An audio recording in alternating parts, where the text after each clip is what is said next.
Councillor Love.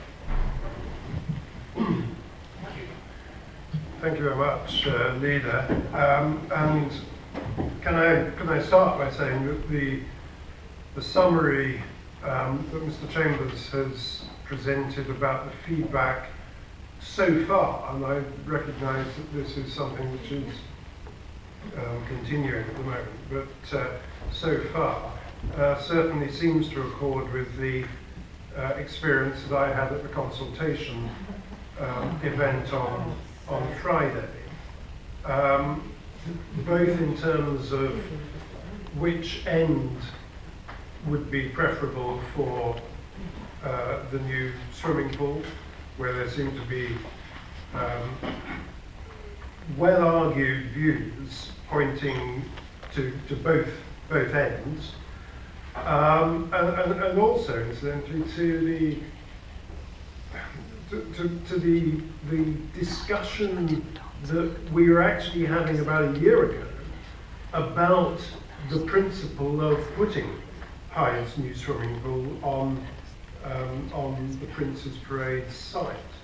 And that was perhaps best illustrated at around about 10 to 7 on Friday in Seabrook, when I was having a very fruitful discussion with a couple of people who were clearly very passionate about not wanting Hyde's new swimming pool to go on Prince's Parade.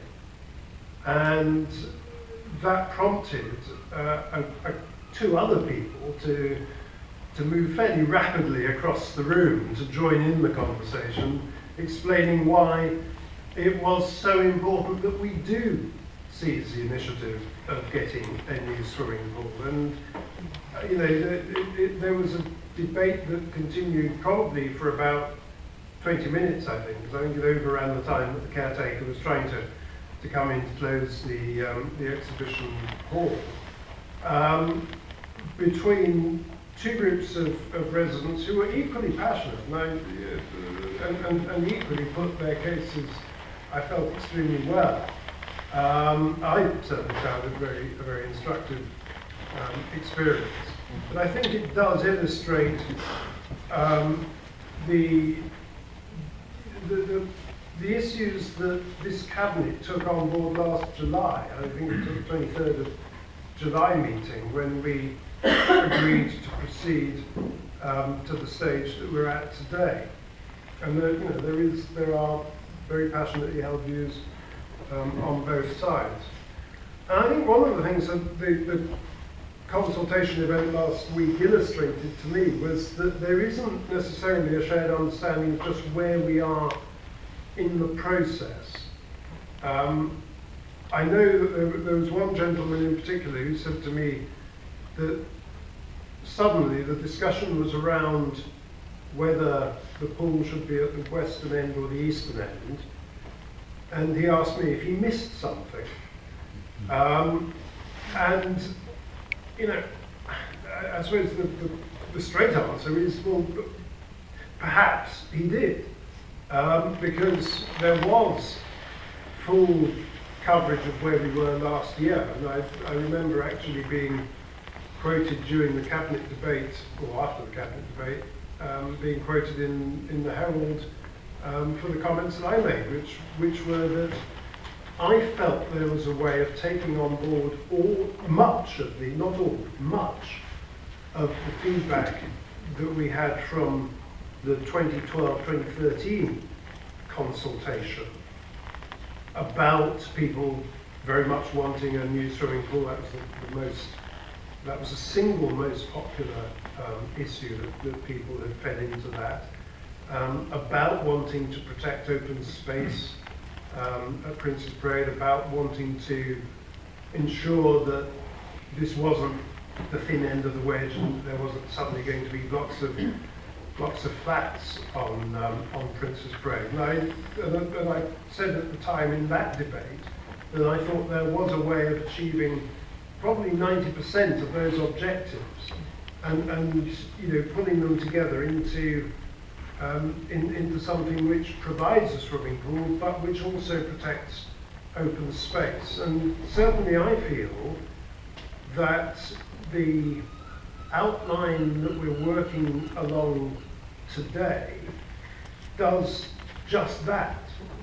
Now, I'm also conscious that there are a lot of people who are perhaps a little sceptical about the protection of the open space. And picking up on Councillor Dearden's point, you know, I hope that we can make a proposal in just a moment about this, because I hope that we can perhaps make clearer part of our ambition of actually creating new parkland space.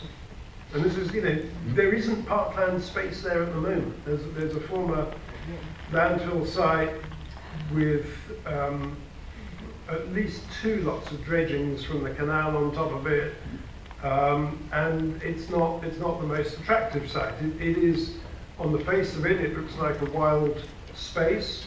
And I compare this with going back a number of years to the old Lower Sandgate Road in Folkestone, and in particular the western end of that, which is now a managed wild space.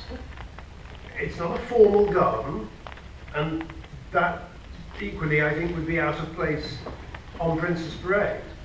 But it is a managed wild space rather than just a wild space that's overgrown, in that particular case, with brambles and various other types of planting that simply meant it couldn't fully be enjoyed by the public. And you know, this is, and let's be quite clear. I mean, we have a pretty outstanding track record in the Lower Lees Coastal Park. You know, we turned what was just neglected space into space which has been highlighted by other local authorities and other agencies across the country. I remember reading about 5 years ago a plan for something called wild space, as it happens, being put forward by Havering Council, London Borough of Havering, together with a number of their partnership agencies,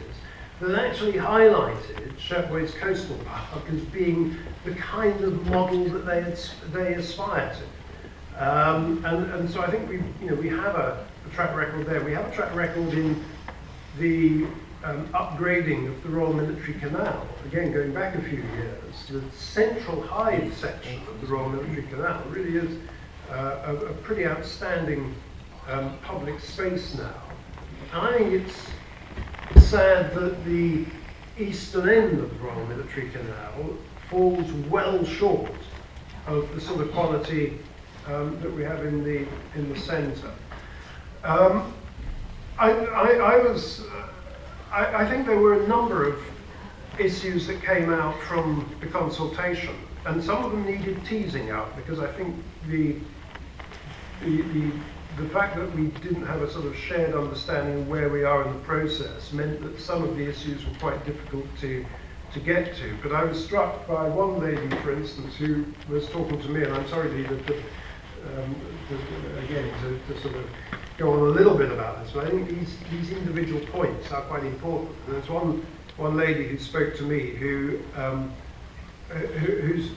it wasn't her claim to fame actually, but I was particularly impressed with it. She had walked from Dungeness to Ramsgate along the kind of coastal area, which I thought was very impressive. And the one concern for her was that she didn't want to have to walk that route in future, feeling hemmed in by a 6-foot-high wall alongside the footpath. Now, I think that's a really, that's one of the kind of important messages coming from this, because again, I stand by what I said in July last year, that I think it's possible to manage the parkland space in such a way that it gives that open space feeling, that we can reconcile many of the objectives that people have in the way forward. I was also struck that a number of residents were concerned, again picking up on something that Councillor Dearden's raised, concerned about whether funding arrangements would be adequate and whether actually this would have some kind of impact on council tax. And again, you know, I think this administration has a pretty good record there. I mean, we've actually cut the council tax over the last couple of years, and I think we've demonstrated that, you know, we're not an administration that just goes into something and says, oh well, never mind, the taxpayer can pick up the bill. That's not any part of this proposal. It won't happen if it doesn't stack up. And I think we need to emphasise that. But the one point, and this is my final point, I would be pleased to hear, Leader. The one point that I do want to pick up on is this issue about how we can protect this new parkland space. I mean, I think that would be a fantastic proposal to create new parkland on some, you know, open to the public on something which is currently a piece of private land. And indeed a former landfill site. And I do think that we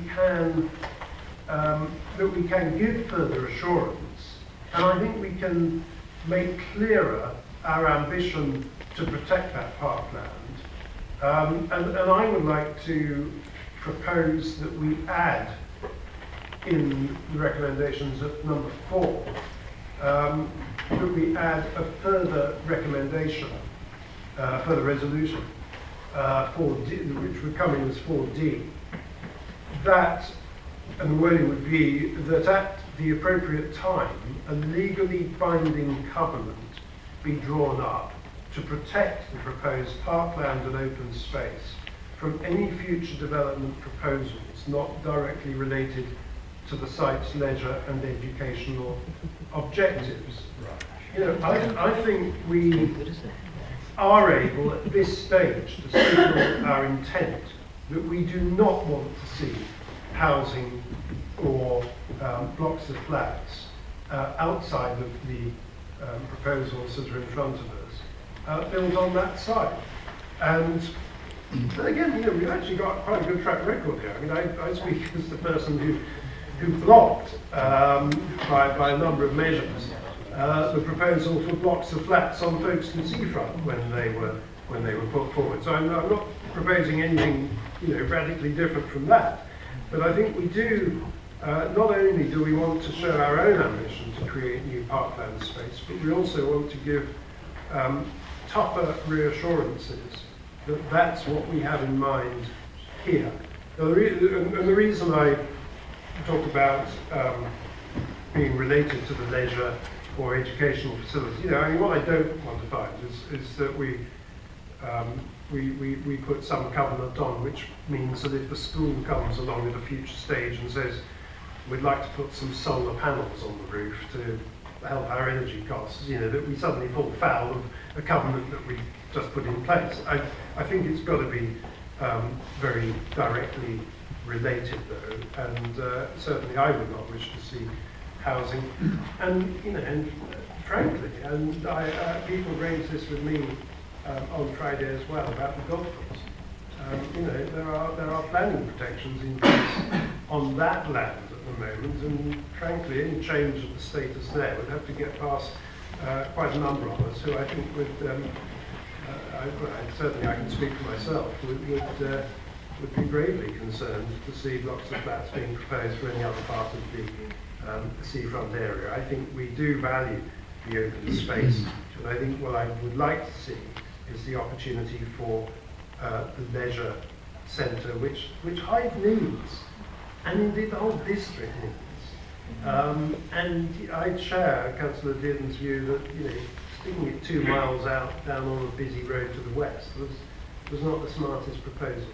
So, Leader, I shall wrap up, and I believe I do have a seconder for those additional words. Before we do that, Yep. I need to go through a bit of procedure. Well, only actually you don't actually have the report moved and seconded yet at all. I recognise. So if it actually assists the debate, you might want to just hold those words until the end of the debate, and then actually see what actually people actually want to move. If that actually sort of would assist in actually how you go forward. So we've got the words. We can hang on to those until we actually get here to see whether actually anybody moves this at all. I thank you, through you, Leader, to the Chief Executive for pointing out the procedural issue that the rest of it hadn't yet been moved, and it's probably premature to move any further before we have a fuller debate. But I flagged up my intention to exactly that.